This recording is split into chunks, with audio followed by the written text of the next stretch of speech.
G'day, welcome to Matt's Workshop. This is the third episode in the series I'm doing on the roller axis for the CO2 laser. And this week we're going to focus on the wheel rotary axis. I'm going to show you how to do the calculations for the steps per rotation and the object diameter in RD Works. I'm also going to show you where to find the same settings in LightBurn Software. Now I'm not going to go into all the vendor settings, backing them up, and the user settings like I did in the previous video. You can find those by following the link in the description below. So with the wheel rotary axis, there are two methods that you can use to calculate the settings that you need to put into the software like RD Works and LightBurn. The first method is from the RD Works user manual, where it says to use the diameter of the object that we're engraving and the ratio of the gear or the wheel that's turning it, and work out the steps per rotation for that object to turn around one full revolution. So that would mean that if you had different objects of different diameters, you would need to enter those values in each time. The other method would be to use the diameter of the wheel in the settings in RD Works or LightBurn and the steps per rotation to turn that wheel one full revolution, and then only use the circumference to set our maximum height for the y-axis. Both methods do work, and it's up to you which method you want to choose. But first of all, let's have a look at the way that RD Works describes it in their user manual. Okay, so in RD Works, to set up the roller rotary attachment settings, you go to the User tab, and under Other, scroll down to where it says Enable Rotating. Read the information from the controller first, and scroll back down to Rotating. And we want to enable rotating, yes. And now we need to find out the circle pulse and the diameter. So to work out these settings, we need to use this calculation again, which is for the circle pulse or steps per revolution. So that equals the gear ratio multiplied by diameter ratio, multiplied then by the pulses per revolution. Now this is different to the chuck version of the rotary axis, so there's a few extra calculations that need to be done. Let's have a look first at the gear ratio. The gear ratio is the ratio between the stepper motor gear, which is this one here, and the gear attached to the wheel of the wheel rotary axis. So I've calculated the gear ratio on this one to be 1.5 to 1. So if you don't have this particular wheel rotary axis, to calculate your gear ratio, you need to just divide the diameter of each gear. So this wheel gear here is 36 millimeters in diameter, and this stepper gear is 24 millimeters in diameter. So that gives us 36 divided by 4 equals a 1.5. So that's a gear ratio of 1.5 to 1. The next thing that you'll need is pulse per rev value from your stepper driver. So we have a look at the side of our stepper drivers. This is the Y stepper motor driver, and we look at the dip switches here, numbers 5 to 8. And we look at where they're set and then refer those to the table that's printed on the side of your stepper driver. And in this case you can see that the pulses or steps per rotation on my stepper driver is 5,000. The next thing that you'll need is to find the diameter ratio. So the diameter ratio is the engraving diameter divided by the wheel diameter. So the wheel diameter is 67 millimeters on this rotary attachment. So we're not actually looking at the gears in this case, it's just the direct contact of the wheel to the workpiece. So the wheel is 67 millimeters in diameter. So now go back to the formula. That's a gear ratio of 1.5 multiplied by 1 multiplied by 5,000, which will give us a circle pulse of 7,500.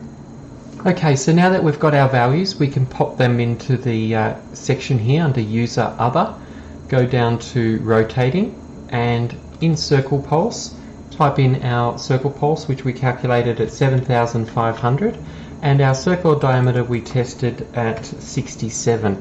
So 67 is the diameter of this wheel here, and what I've done is I put a mark on the wheel and this pointer which points at the mark. So what we're going to do is test to see whether the 7,500 circle pulse will turn this wheel around one full rotation.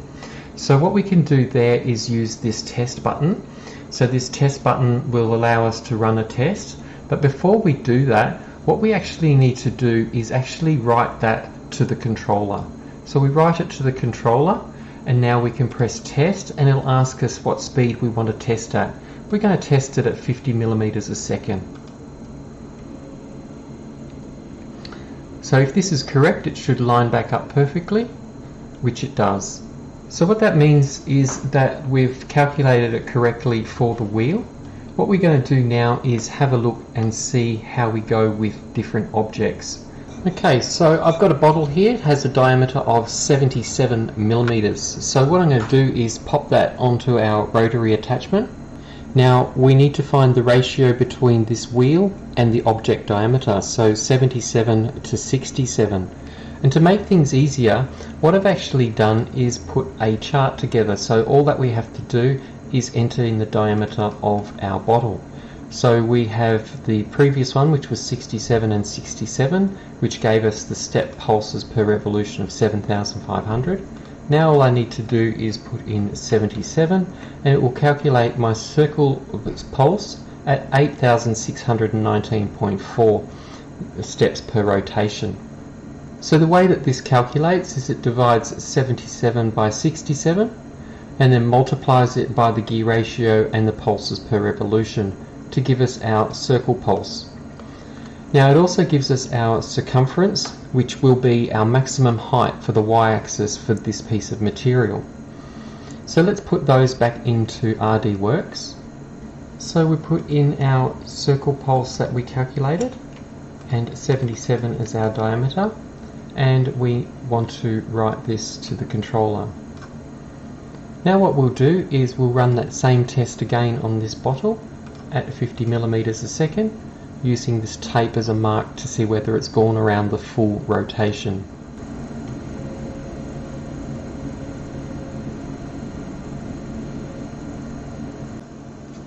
Okay, so now what I've got is a jar that's 127 millimeters in diameter, and I've lined it up with the tape mark again. We'll go back to our calculator and put in 127 millimeter diameter, which is 127 divided 67 multiplied by 1.5 and 5,000, which will give us a circle pulse or steps per rotation of 14,216.4. So what we can do is copy that and pop that into RD Works. And in circle pulse here we put that 14,216.42 and our diameter of 127. Write that to the controller, and now we'll run that test. So we'll press test.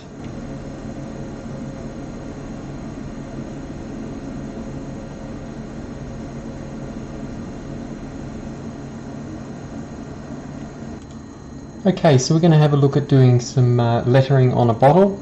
That is the old bottle I've been using, which is 77 millimeters in diameter. So that gives us a step circle pulse of 8,619. So we'll copy that. And also note while we're here, it's 241.9 millimeters in circumference. So back in RD Works, I've set the laser to start in the correct location for my machine. I've got some text here that I've set at the height of the circumference, 241.9 millimeters. And over in the user settings, I have entered the circle pulse and the diameter of our bottle, and write those to the controller, and now we'll send that to the machine.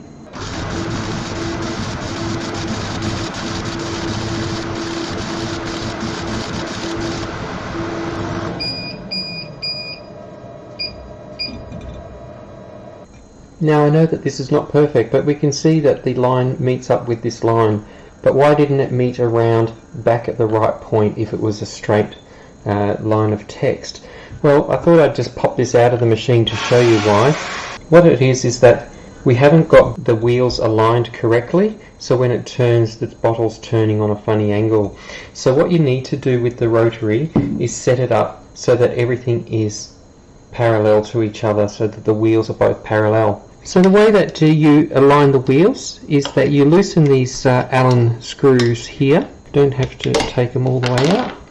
And then wheel the other set of wheels close to it, and you can move this backwards and forwards until you have it perfectly aligned. So making sure that it's all square to the back of the unit, now you can retighten. And the other thing that was causing it to roll around was that the bottle was pointing down on an angle. It should be level.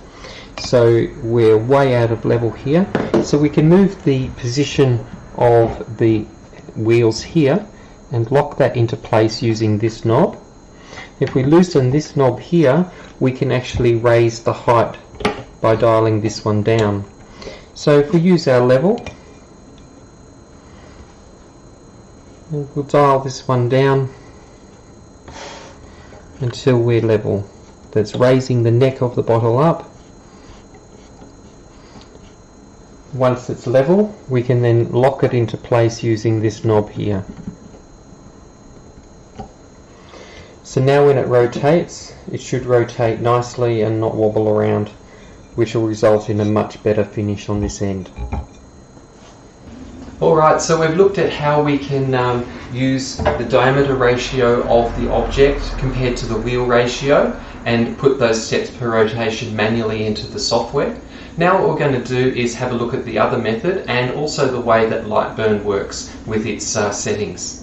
Now the other method that you use would be just to set the steps per rotation as the steps per rotation for the 67mm wheel and not change these settings again after you've written them to your controller. And then set the object that you're going to be engraving at the maximum height, which is our circumference of 314.6.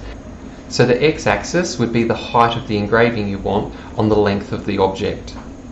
Now I've shown you two methods on how to use the software to set up your program to engrave on different sized objects. The first method that I showed you used the diameter ratio and the steps per rotation to turn that object one revolution. The other method was just to use the wheel rotation and the steps to turn the wheel one rotation, and then just use the y-axis as the circumference for the object that we're engraving.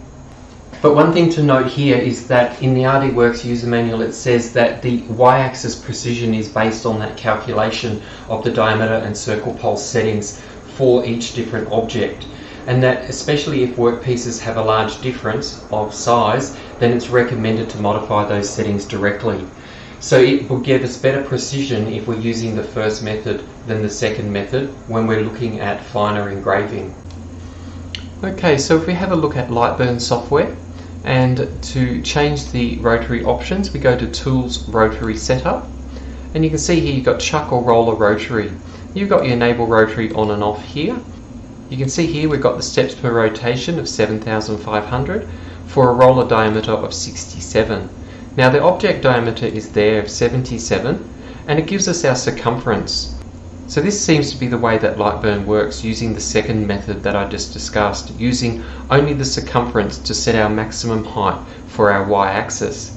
So let me demonstrate that. If I wanted to enter in the other method, the first method that I've described, by using the steps per rotation and the object diameter to calculate the settings in the software on the controller, then what I would do is have a look at Edit Machine Settings. Now these are the same user settings that we'll find in RDWorks that we've been playing with earlier. And if we scroll down to pulses per rotation, and if we enter that as a value for our 77mm bottle, and we write that back to the controller, if we have a look back at that Tools Rotary option setup, it's actually changed the roller diameter to 77. So these values are correct.